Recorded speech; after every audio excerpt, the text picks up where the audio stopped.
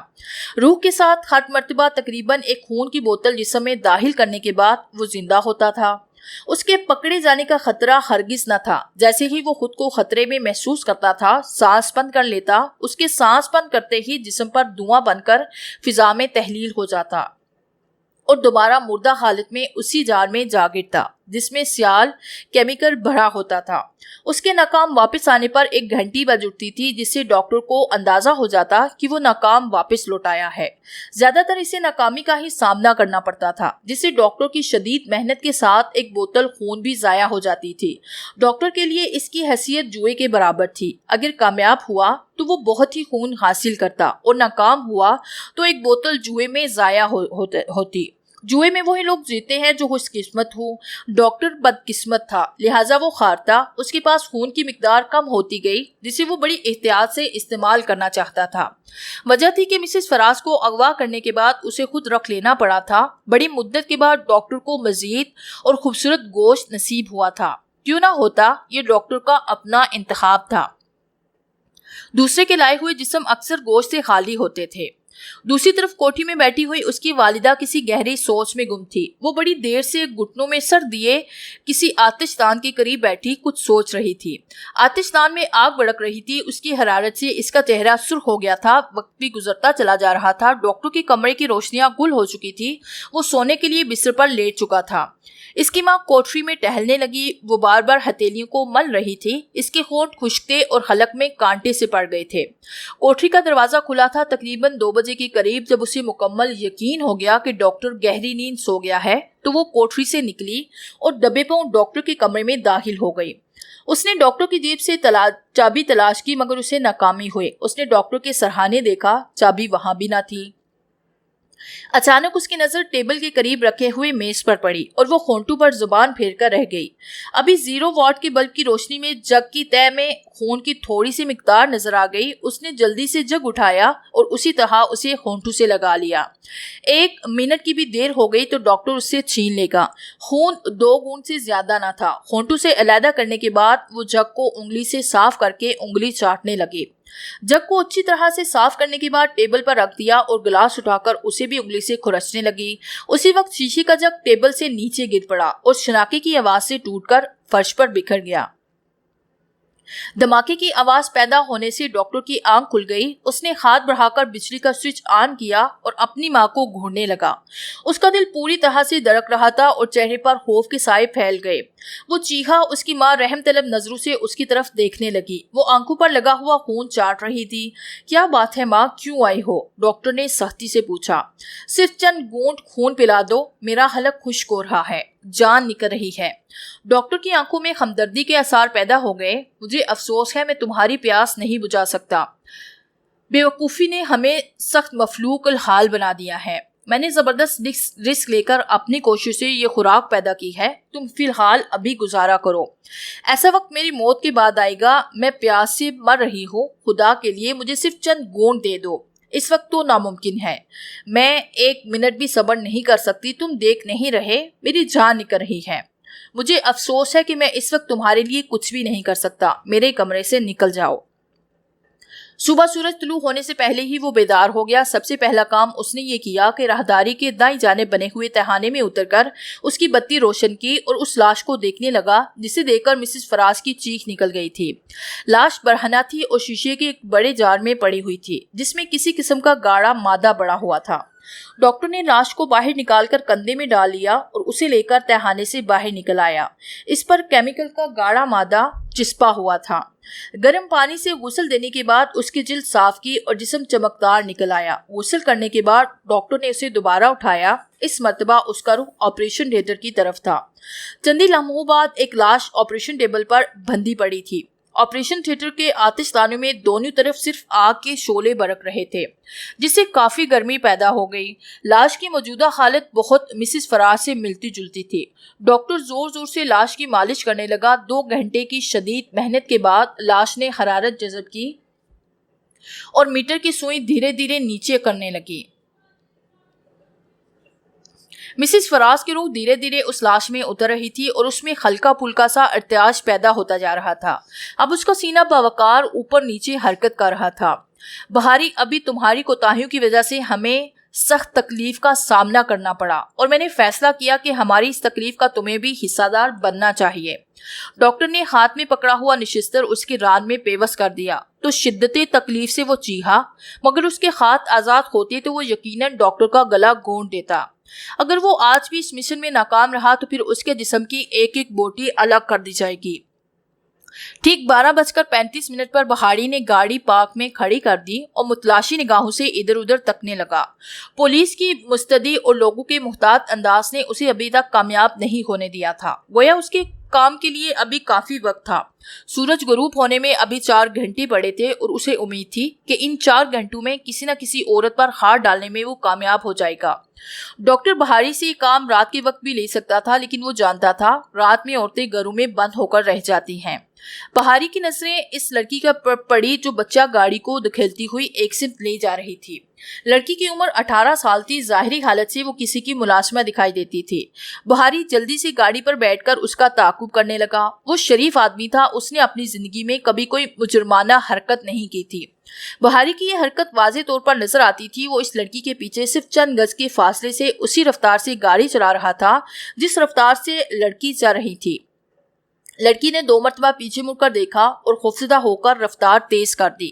بہاری کا خیال تھا کہ سنسان جگہ پر موقع ملتے ہی اسے اٹھا کر گاڑی میں ڈال لوں گا، مگر لڑکی جو اس کے تعاقب سے بدحواس ہو چکی تھی آگے جانے کی بجائے کسی اور راستے پر مڑ گئی۔ دیکھنے والوں کو ہوش تو اس وقت آیا جب بہاری لڑکی کو گاڑی میں ڈال کر رفتار تیز کر چکا تھا۔ لڑکی کی چیخیں نکل رہی تھی۔ اس کی چیخیں سن پر ڈیوٹی پر مامور ایک پولیس والا بھی تھا، جس کے ساتھ 2 اور پولیس والے بھی تھے۔ پولیس والے نے کانسٹیبل کو ہدایت کی کہ فوراً پولیس چوکی پر فون کر کے اس گاڑی کو روکنے کے لیے کہے اور خود موٹر سائیکل پر اس گاڑی کا تعاقب کرنے لگا۔ بہاری کو اپنے تعاقب میں آتے ہوئے پولیس والے کا علم ہو گیا جو پوری رفتار سے موٹر سائیکل چلا رہا تھا۔ ڈاکٹر آج جلدی آفس سے واپس آ گیا تھا اور اس وقت اپنی ماں کو سمجھا رہا تھا اور اس کی ہمت بندھا رہا تھا کہ جلدی بہاری کسی عورت کو لے آئے گا، پھر تم جی بھر کے اس کے خون سے اپنی پیاس بجھا لینا۔ بہاری کی لائی ہوئی عورت تمہارے لیے ہوگی، اسے تم جس طرح چاہو استعمال کر سکتے ہو۔ 1 بجے کا وقت ہوگا۔ عین تہانے میں بجنے والی گھنٹی کی آواز سنائی دی، جسے سن کر وہ دونوں ایک ساتھ اچھل پڑے۔ ڈاکٹر کی گگیاں بند ہو گئی اور جبڑے کی ہڈیاں اوبر آئے۔ غصے کی ذاتی کی وجہ سے اس کی آنکھیں سرخ ہو گئی۔ وہ دوڑتا ہوا تہانے میں پہنچا۔ اس کے پیچھے اس کی ماں بھی تھی۔ تہانے میں ڈاکٹر کا غصہ عروج پر پہنچ گیا کیونکہ سامنے جار میں بہاری کی لاش تیر رہی تھی۔ ڈاکٹر سرسری انداز میں اس کے گرد چکر لگانے لگا اور غصے سے اپنا جسم نوچنے لگا۔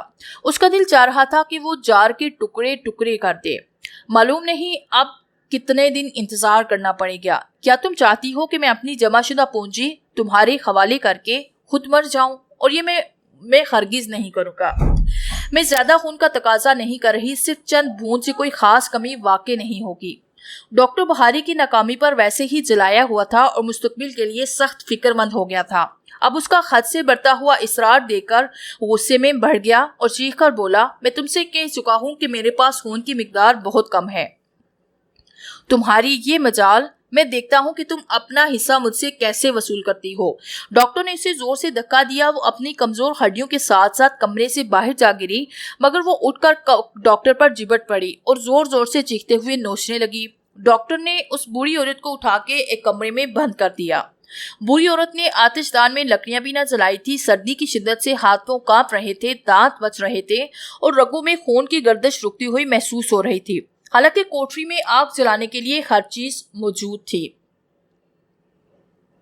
تقریباً 2 بجے کے قریب اس نے آگ جلا کر اپنے جسم کو اچھی طرح سے گرم کیا۔ جب اس کے ٹھنڈے ہاتھ پاؤں کام کرنے کے لیے بالکل تیار ہو گئے تو اس نے آتش دان کے قریب پڑی ہوئی لکڑیوں میں سے ایک بھاری لکڑی کا انتخاب کیا اور اسے ہاتھوں میں مضبوطی سے پکڑ کر دبے قدموں چلتی ہوئی کھڑکی سے باہر آ گئی۔ ڈاکٹر اپنے کمرے میں بے خبر سو رہا تھا۔ لکڑی کی پہلی ضرب سے ڈاکٹر کی آنکھوں میں سورج اتر آیا، جو تیزی سے گھومتا ہوا تاریکی میں غروب ہو گیا۔ اس نے احتیاطاً ایک اور ضرب لگا دی۔ جب اسے اچھی طرح سے یقین ہو گیا کہ ڈاکٹر اب حرکت کرنے کے لائق نہیں رہا تو اس کے جسم کو گھسیٹ کر آپریشن تھیٹر میں لے گئے۔ ٹیبل پر اچھی طرح سے کسنے کے بعد اس کے چہرے پر ہول فٹ کیا۔ ہول کی تمام نالیاں اور تاریں میٹر کے ساتھ ٹھیک جگہ پر لگانے کے بعد ڈاکٹر کے سینے میں سرنج کی سوئی اتار دی۔ اس پر ڈاکٹر کو ہوش آ گیا۔ اس نے آنکھیں کھول کر اپنی ماں کی طرف دیکھا اور خوف سے اس کی گگھی بند گئی۔ ڈاکٹر کو زیادہ دیر تک خوفزدہ رہنے کا موقع نہ مل سکا۔ اس کی روح بڑے آرام سے میٹر میں چلی گئی اور تمام خون بوتلوں میں جمع ہو گیا۔ میٹر کے سکرو ٹائٹ کرنے کے بعد اس نے تار جدا کیے، ڈاکٹر کی لاش کو ڈوریوں سے کھول کر بڑی نفاست سے اس کے ٹکڑے کیے اور لمبے لمبے سلاخوں پر چڑھا کر اپنی کوٹری میں چلی گئی، جہاں آتش دان میں آگ دہک رہی تھی۔ صبح تک وہ خوشی سے ناچتی رہی، ڈاکٹر کے گوشت کے بنے ہوئے تکے کھاتی رہی۔ جب وہ زندہ ہو گیا تو اسے حکم دیا کہ وہ اس کے لیے خون کا بندوبست کرے۔ گزشتہ کوتاہیوں کی سزا کے طور پر اس نے بہاری کے جسم میں 2-3 بار نشستر گاڑ کر نکالا۔ اس پر بہاری تکلیف کی شدت سے چیخا نہیں بلکہ خاموشی سے اذیت برداشت کرتا رہا۔ تاہم اس کی آنکھوں میں غصہ اور نفرت کا سمندر طوفانی انداز میں تڑپنے لگا۔ جیسے ہی اس نے بہاری کے ہاتھ کھولے، بہاری کا ہاتھ سرکا اور بجلی سی چمکی اور عورت کی طویل چیخوں سے پوری عمارت لرزنے لگی۔ یقیناً بد نصیب عورت کو معلوم نہیں تھا کہ بہاری کے ذہن پر قبضہ صرف ڈاکٹر کا تھا، ورنہ بہاری آج کا کام بہت پہلے انجام دے چکا تھا۔ بہاری نے نشستر مار مار کر عورت کا کام تمام کر دیا۔ جب اسے یقین ہو گیا کہ بوڑھی عورت کا ناپاک جسم روح سے خالی ہو گیا ہے تو اس نے ایک لمبا طویل سانس لیا، پھر تہخانے میں جا کر جار کے ٹکڑے کر دیے اور بڑی آزادی سے سانس بند کر کے روح کو اپنے جسم سے خارج کر دیا۔